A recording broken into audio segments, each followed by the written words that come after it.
Welcome to Hustle and Flow with Heather Hubbard, episode number 79. Hi, I'm Heather Hubbard, and I was a litigator, partner, and practice group leader at an AmLaw 200 firm. I know what it takes to rise to the top. I also know all too well the toll it can take on your personal life. So how do you shine bright without burning out? How do you embrace your ambition without selling your soul? You're listening to the Hustle and Flow podcast. Welcome back. I am your host, Heather Hubbard, and today we are covering the second part of fixed fees. So we did the first part in episode number 76. I was not able to get through everything, so I said, okay, we're going to do a second part in August. And I almost hit stop and then started re-recording to go ahead and do this episode, part 2. And for whatever reason, I was like, no, I want to wait and see if anyone has thoughts. And I'm so glad I did, because so many of you reached out to me in terms of social media. You emailed me. A few of my clients, you picked up the phone and called me, and you were telling me how much you loved the episode and how you are trying things. A few different people said, hey, I'm talking to my friends and my clients that are they're in professional services, and I'm asking them how they do their pricing. I had another client reach out and said she read a book called Hourly Billing is Nuts. And it was actually written by a software designer, but again, professional service. And so she was learning a lot from reading that book.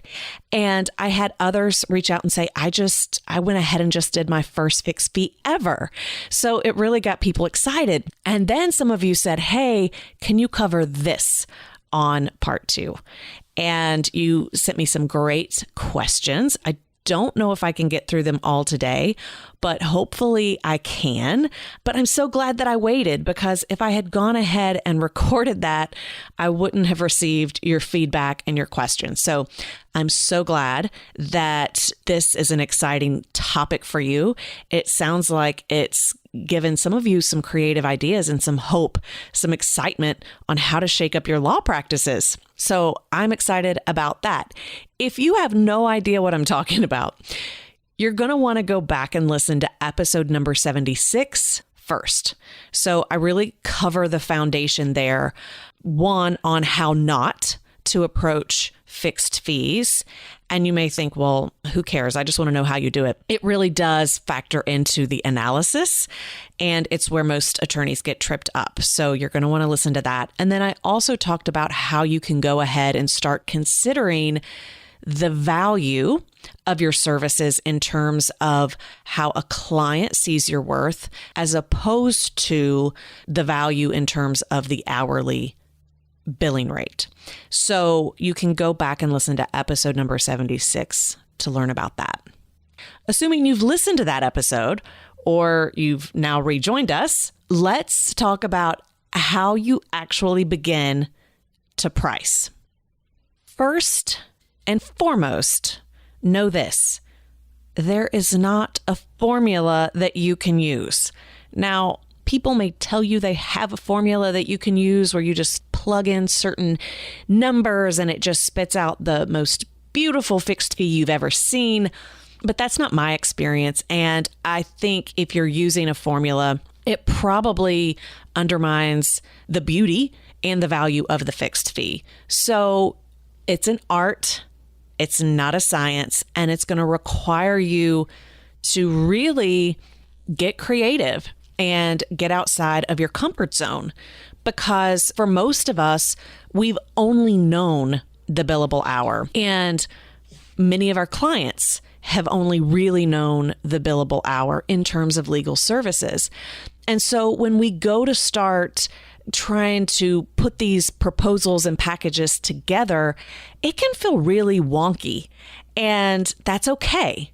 That's okay, because at the end of the day, the benefit that you're going to receive, the benefit that your client is going to receive, and the way in which it's going to reinvigorate your career, it's 100% worth it. 100%. And if you're questioning that at all, let me just ask you this. How would your life change if you no longer had to keep track of what you were doing? How would your life change if you never had to review and send out pre-bills and invoices ever again? How would it feel as a client for you not to have to figure out invoices and review people's time and have these difficult conversations or calls? It's a million times better. And fixed fees is how you can accomplish that. Now, one person reached out and said, I love the concept of fixed fees, but it seems to me that there is an inherent conflict between a fixed fee and the billable requirements at law firms. And I 100% agree. This is part of why even having these discussions can be really difficult, because unless you're a solo or you're at a firm where basically you have complete autonomy to do whatever you want, you still have to work within the structure of your firm, assuming you're going to stay there, right? So most firms do have billable requirements. And this is part of why, I'm not the only one that rails on this. So many people do. Billable requirements, clients hate billable requirements because they know what you're doing with that. Billable requirements should not be the standard. But yet it is, and that's the environment in which you live. And so you have to consider that.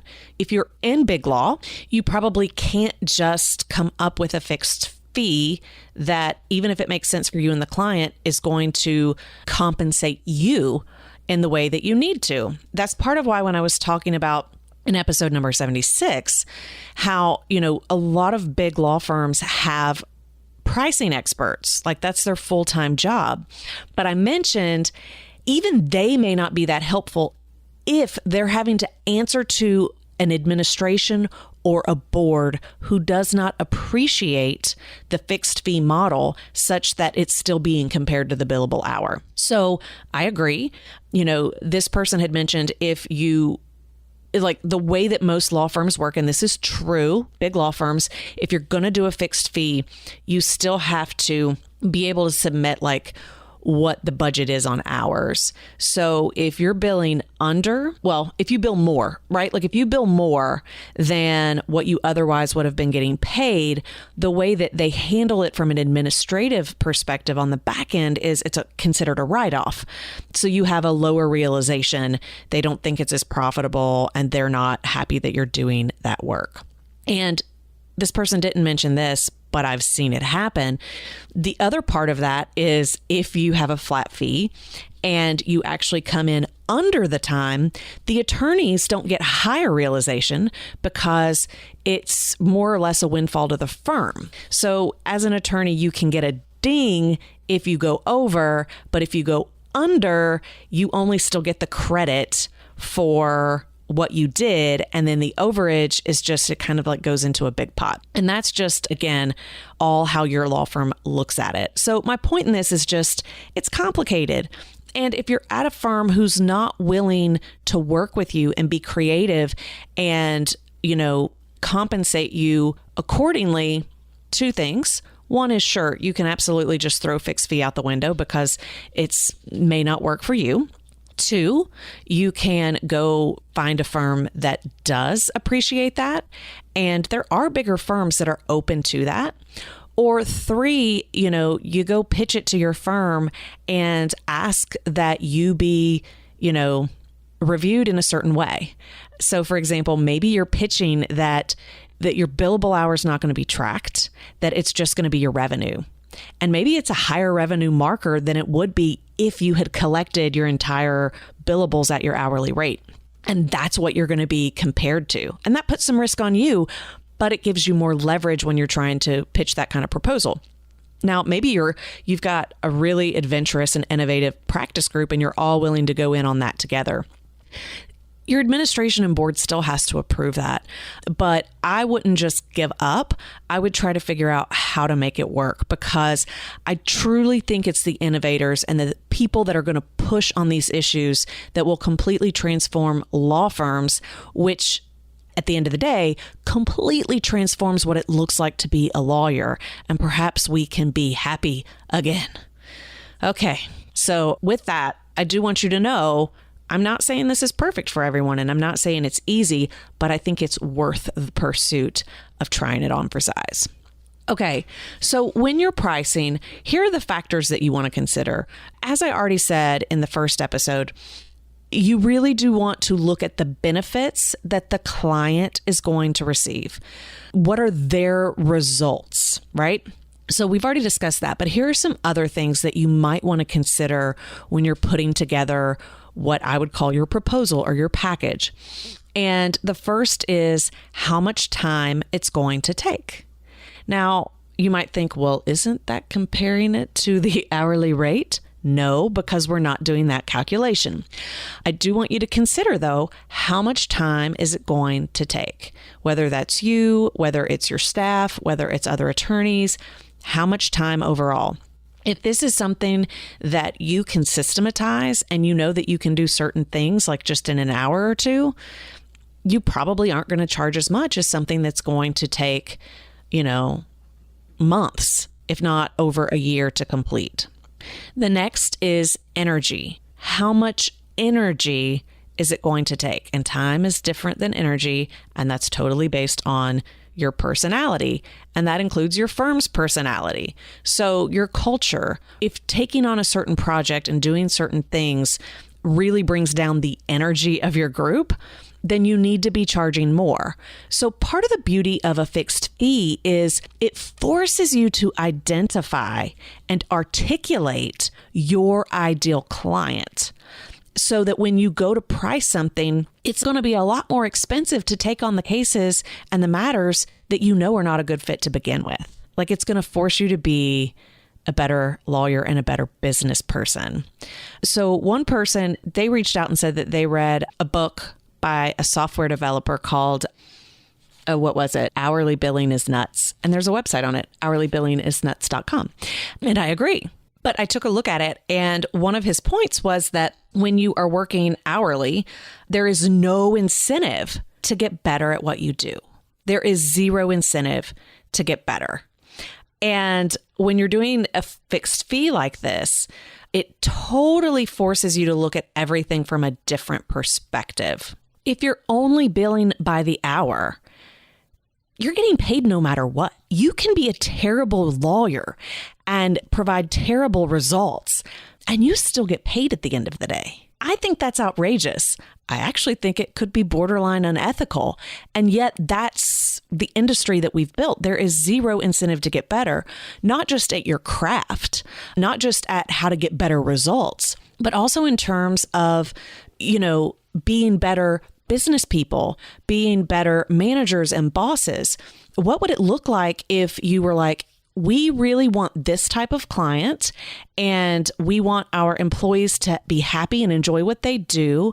And so as opposed to giving everyone the same, billable hourly rate, which attracts good, bad, ugly, all of it, you're pulling in and giving the better pricing to the people you want to work with. So if they're high maintenance, if it's going to really be difficult and you can't get good results and everybody hates it, then maybe you take it on, but they're going to pay a premium for that or go get other counsel. And that can seem scary because you might be thinking, well, then we're not going to have any work. But that's just a scarcity mindset. And so for those of you that are like, that would be really cool, and you're willing to get creative and go out and do this, then you can have a great life and let everyone else just keep living the life of this is just what it means to be a lawyer. And you can be like, actually, no, it's not. Okay. Factor number 3, or kind of number 4, if we're considering the results and benefits for the client as number 1, but that's expertise. In the same way that your billable hour is likely going to go up the longer you've been practicing or the more nuanced your niche is, the same holds true for the fixed fee. If someone can go get your services almost anywhere and it's not really that complicated, you don't need to be charging as much. But if you truly are an expert in your area and there's not many others providing that expertise, then you totally need to be charging a whole lot more. This is why, so for any of you who ever run organizations where you have to hire a speaker, speakers' fees, they're all over the place. So, someone charging you nothing or $500 is going to be a much different experience than paying someone $100,000. And there are plenty of speakers out there charging, $10,000 plus, and they're not celebrities, but you're getting a better experience. And companies and organizations are willing to pay for that because they appreciate the value that you bring. Same holds true in law. If you are really good at what you do and you have that expertise, then you need to be charging a premium because clients will pay for it. The next is turnaround. Is this something where, you are on call 24/7? It's a TRO. It needs to be turned around in a few days. Or is this something where, the client doesn't have a ton of urgency? That should impact your pricing.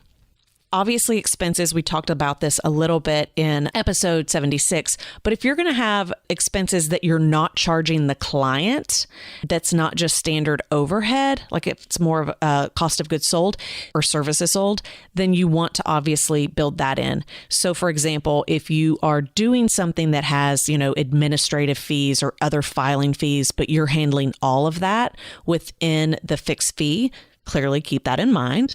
If you're going to have to buy certain software or materials that would really help you do your job with whatever this project is, you can consider that. You also want to consider the amount and the volume. So if it is a one-off matter where you've got the expertise, whatever else, and it's probably not going to lead to a lot of work, you might actually be charging more for that. So here's for an example, just in my business. If a law firm wants to hire me to come in and do a diversity mastermind, it costs them much less per person than what individuals pay to come in to my mastermind. The structure is the same.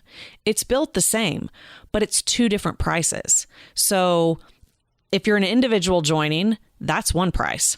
If you are, right, and by the way, my individual mastermind is far more profitable than my law firm masterminds.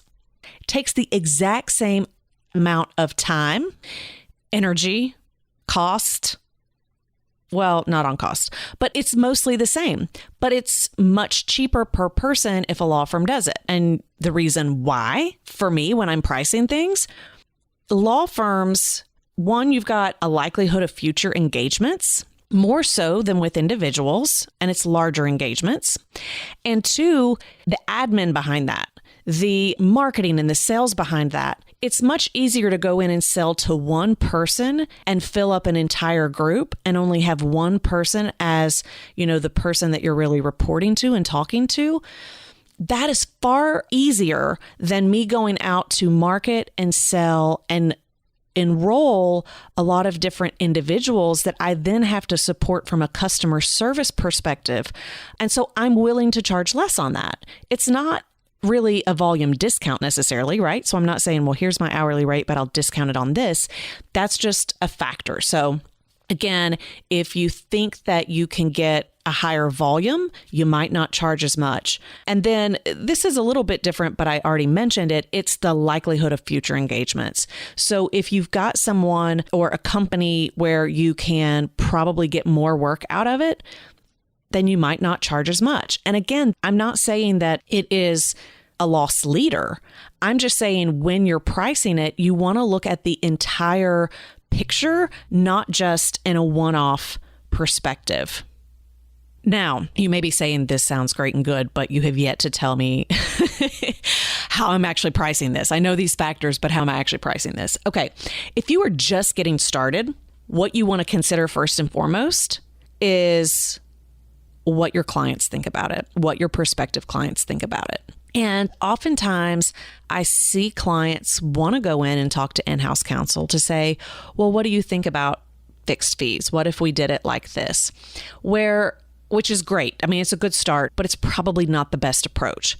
What you want to do is you want to have interviews with your clients and your prospective clients where you ask questions like, tell me about professional service providers that you hire now where you're just paying a flat fee or a fixed fee and it's not hourly. And obviously you want to tell them what this conversation is about to begin with, but you can say it's because you're really wanting to learn and to provide better options for them to consider. So when you're starting out, you may say, hey, here's my hourly option. You can still do it if you want it, but here's another option as well. So it gives it to them. So most clients, especially if they're current clients, they're going to be willing to have this conversation with you. So if you're working with businesses, mostly, right, in this context, you would ask, like, tell me examples of, do you hire consultants? And by the way, the answer on that's going to be yes. And it may not be that like the law department's hiring consultants, but the businesses. And so you can say, where does the business hire consultants? And what do those contracts and proposals look like? And where do you determine whether there's value or not? And do you think that that's even possible for what we're providing for you? Would that be helpful if we started submitting things the same way that the business side is used to seeing things? Guys, consulting agreements can be, well, I mean, the sky's the limit, but most businesses that you work with, especially if they're larger businesses, I guarantee you they are used to seeing and paying consultants over $100,000 based on flat fee proposals. They don't even call it flat fee because that's just the way they do business. So they're going to already be used to this. And so if you can help them think of that in those terms, they can actually help craft it for you. You also need to be asking them questions. So let's say a new matter comes in. It's not even a current client. It's very similar to what I call the sales process of really doing a needs interview to understand what a client is needing. You can start to identify these factors with the client. So you're really collaborating. If you determine that something is that's really valuable to them, ask how you can be a part of that team. And that's going to help you know whether it's worth it, and it's going to let them know whether or not they want to pay that premium. So let's break this down a little bit, because one person reached out and said, I find it hard to value legal services because really it's just risk avoidance. There's an unknown probability of whether something's going to come up, and if it does, we don't even know the magnitude. I would suggest that if all we're doing is risk avoidance with unknowns, then this is why people hate lawyers, right? I would suggest we're not really that valuable. And I don't think it's true, although I think it might be for some attorneys. But if people are hiring you for the sole reason that our politicians have passed laws that forces them to hire you, I'm just going to suggest that maybe we're not actually that valuable. Like, to me, that's unethical highway robbery. And that could be why we aren't satisfied with our jobs, because we're not really providing that much value. So I think that lawyers have a ton to offer. And so this is part of how we reframe it.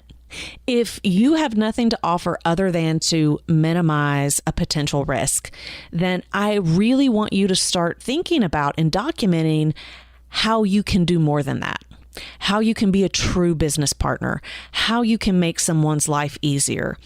And part of it is you're probably doing more than minimizing risk already. That's just how you see it, because that's how we've been trained as lawyers, right? That's also why we're not always great salesmen, because that's not what people want to hear. And think about it. I often ask, clients, what would you be willing to pay for that? And sometimes we're too attached to our own stuff. But do you know how many lawyers don't have wills? Or how many lawyers in big law firms want their firms to provide wills for them, like as a benefit, or to provide a discount? Well, why would you get that for free or on a discount if you expect people to pay you your full freight? And if you don't have a will, why not? It's probably because you don't think it's worth it. So think about that. Sit with that, right? How many of you don't hire an accountant? You just want to do it on your own. Well, If you don't think an accountant is worth it, what makes you think that your clients value what you're offering? If you're not willing to spend money on something because you think that you can do it just as easily yourself, or you don't think that it's that big of a risk, then you're simply proving why people may not be valuing your services. And in that instance, they're paying the hourly rate simply because they have to, because they have no choices. And that's not the attorney you want to be. And it's not the attorney that you are. I'm convinced. So how you want to look at this is if what you're doing is not something that you would even pay for, right? You're like, I don't know that it would be worth it. Like, would I in this circumstance hire someone else? So if you were not allowed to cover your own issues, would you be willing to spend the exact same amount on you that you would have to pay to someone else out of your own pocket? And if the answer is no, then start thinking through how you can make your service more valuable. So when you go to meet with your client or a prospective client, it forces you when you're doing a flat fee to start asking them questions around like, what is the goal? And this can be true with litigation. Like, what do you want out of this? What would be the ideal solution? And then start talking about alternatives. Okay, well, so if this gets, settled immediately, but it costs, $50,000, like, is that a better result for you than if we try to go get it dismissed, with a motion to dismiss that's going to cost $20,000, and then if it doesn't, then we got to go from there. Like, talk through those things. You will often find that a client has a perceived value on certain aspects of matters. When you're doing the hourly rate, like, you just start working and you do your own thing, because again, you're not actually being held to any standard. Like, you're just charging for however long it takes you to do. Like, you're not incentivized to be efficient, and you're not thinking about the results of the client. Like, there's literally no downside for you.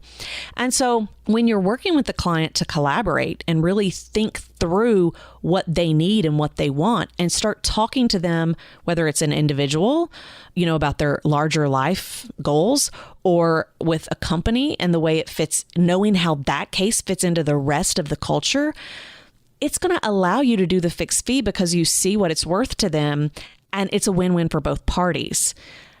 And that's what a consultant does. A consultant goes into a company and they start to define what's the problem. They start to define what do the possible solutions look like, and what would that be worth to you? Like, that conversation literally happens. Like, if you can get that result, what would that be worth to you? And the client may very well tell you what it is. And then a consultant gives a proposal, a bid, and generally they give a few different options on what that looks like so that the client gets to choose what they want. That starts you guys off on the right foot. I mean, it's a million times better than them just like looking at an invoice all the time. Not to mention you get paid up front or in pieces as opposed to having to send things out on the back end. The hourly billing is nuts guy. He was also referring to how much time and money is spent and lost from each individual tracking their hours, from the software to then having, those be printed out and then be reviewed. And then seriously, you're probably losing a lot of money by doing that. And so when you've got the fixed fee, when you're charging on the front end or in intervals, it just makes the relationship better because you're working together collaboratively, as opposed to the client having to nitpick your bill and wonder what they're getting out of this, and if you're being inefficient, and what the results could have been if you were actually invested yourself. And so I also like to think of fixed fees from that perspective. So think about a plaintiff's contingency case. Those lawyers take on risks. What would happen if, as a defense attorney, you took on risks? And that's probably scary, but it's going to also increase your upside. Think about it. Plaintiffs' attorneys, when they win big, big, crazy big. You can do the same thing. And the way that you do that is by taking on some of the risk based on what the client wants. And if you're like, well, I can't guarantee that, then I would suggest you might not be as good at your job as you think you are. I know I'm probably hurting some feelings here, but there's not too many professions where you don't have to like deliver some kind of result. You just get to say, well, here's how long I worked, and you don't get to put any parameters around it. There is never, ever, ever a guarantee, right? Like even a financial investor, they can't guarantee your return or your investments.